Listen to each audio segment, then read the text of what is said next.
right. We're going to do a top 5 things that I regret in playing Raid Shadow Legends with my buddy Arnold. This is like the 4th time we've tried to record this video. It is a train wreck today, and we're playing Raid Shadow Legends, so click the link in the description or scan the QR code right now so you can get Tyrell, Richter Draft, and all right. Want to know the first thing that I did not do correctly that I really regret?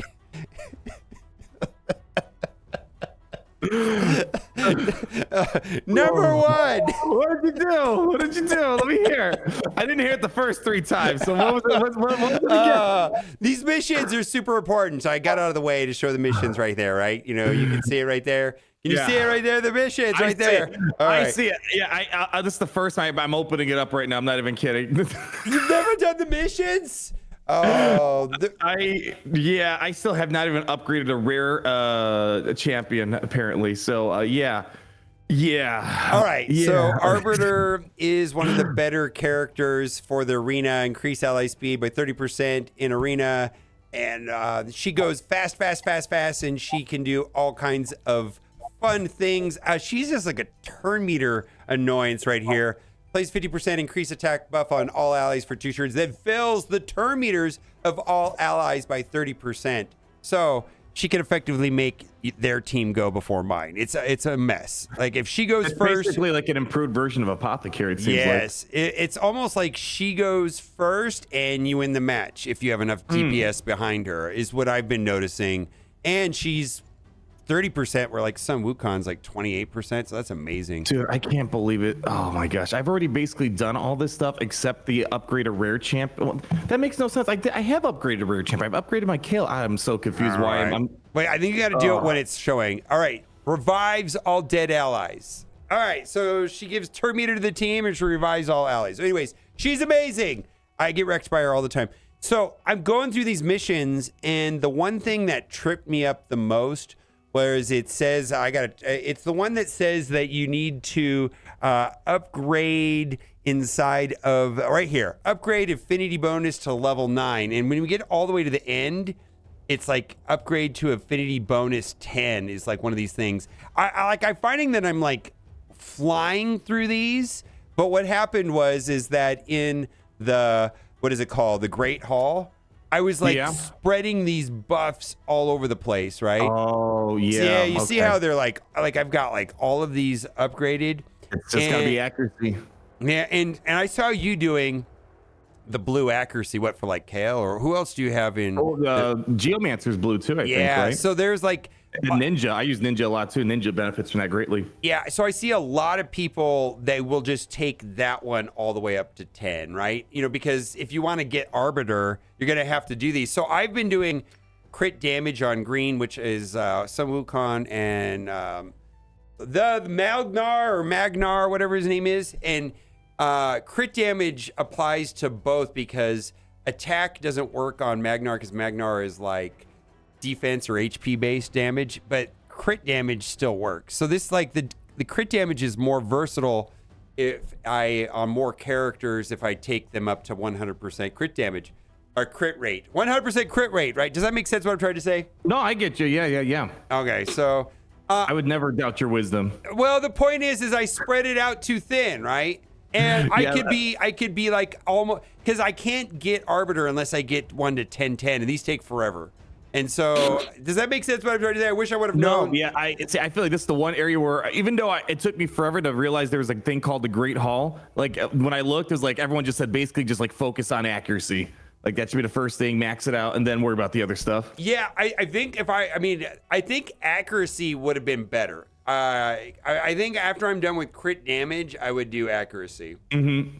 Okay. Listen, you live, you learn, man. You live, you learn. Just start a new account. No, well, it's fine. It's fine.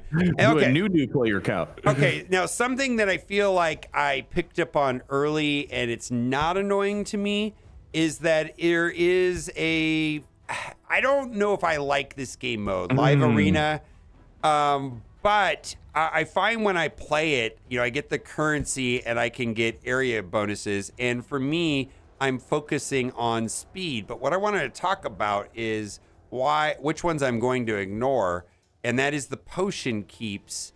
because Yeah, you already got to max out, right? I've already maxing out them. Like, so I'm looking at the, like when I look at the dungeons that are over here and which ones are the hardest, and I don't know if this makes sense, but I found that it was relatively easy to max out all of the potion keeps. Yep. The spirit, arcane, magic, void keep, force keep. So I'm putting, and miniatures labyrinth, in fact. Oh, that's very easy. Yeah. Yeah, so like there's no reason for me to upgrade that at all.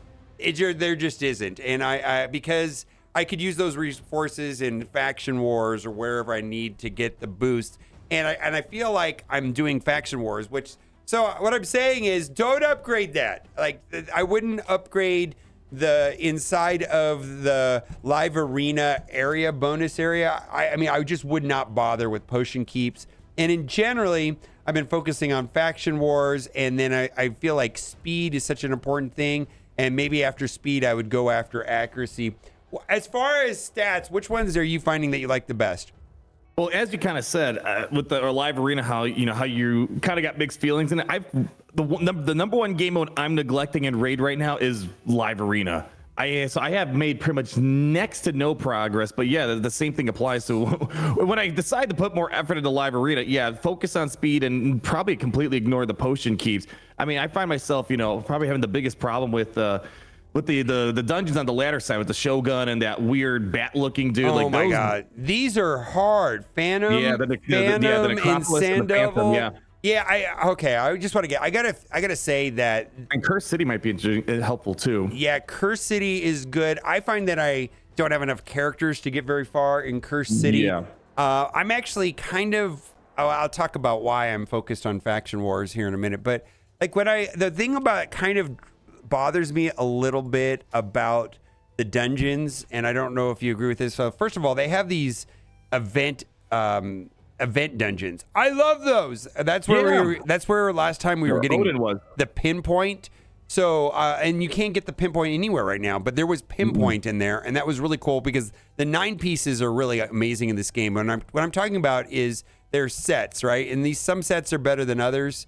And the 9-piece sets are the ones that seem to be the most important.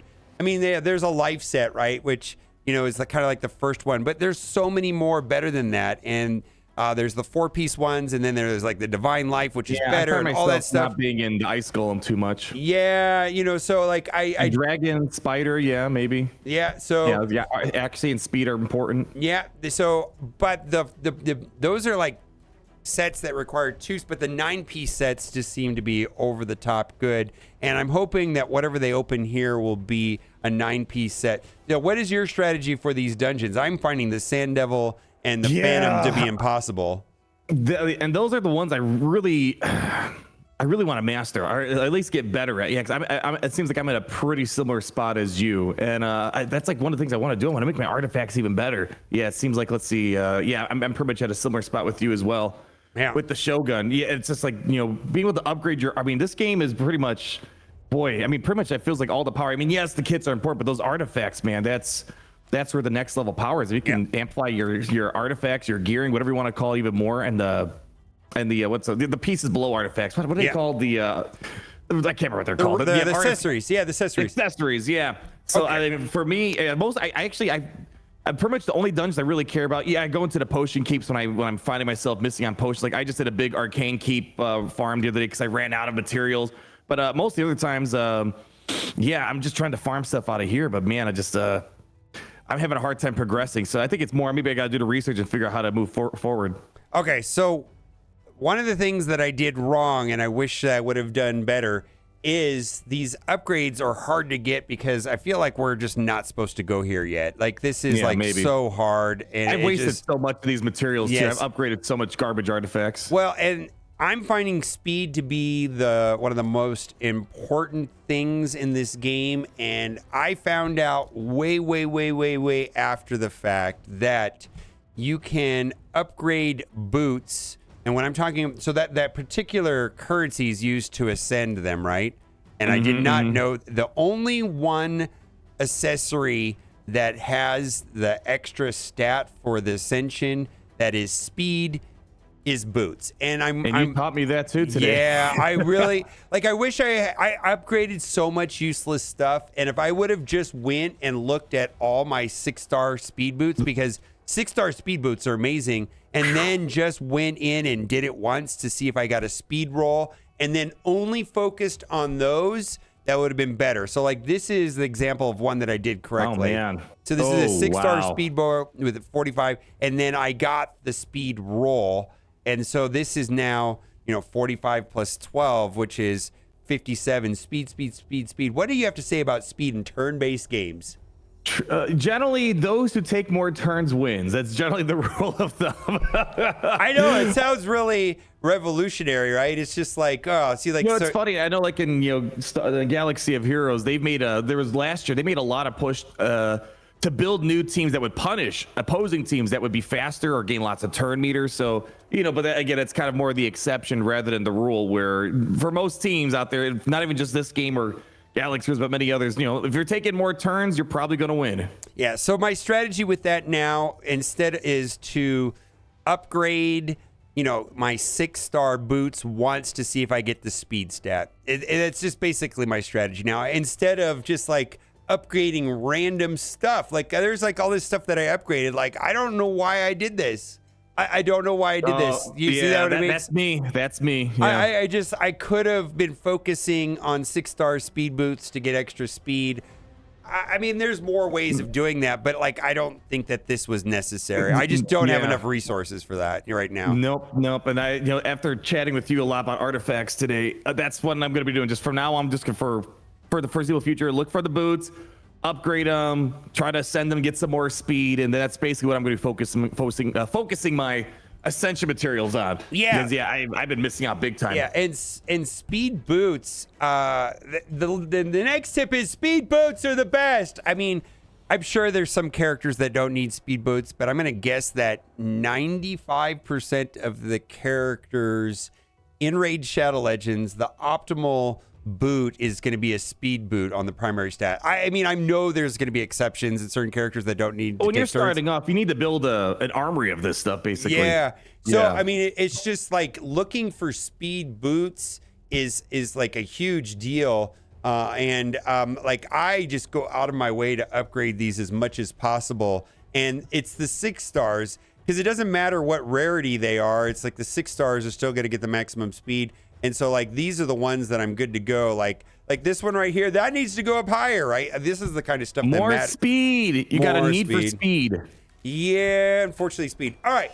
What was your next thing that you wish you would have done? What was your mistake that you wish you wouldn't have made? Artifacts are one of them, but you talked a lot about that. I think for me, this is kind of more of a procedural thing in this game. Playing a bunch of other hero collectors in the past, they are all more or less clones of each other, especially with the economy, upgrading characters. For me, it took me like 2 months to really let it start clicking, and that's just just upgrading characters in general. Like, I was kind of an idiot. It's like, I thought like you only level up characters with the potions, and it's like, I'm not getting enough potions, and it costs a lot of silver. It's like, oh boy, it's taking me a long time to upgrade. Or I thought, you'd only upgrade, if I have epic champions, I should just, feed them to each other. It's like, no, you should be leveling up your commons and uncommons, leveling up for food. And then just understanding that the campaigns, this is kind of like multiple things in one.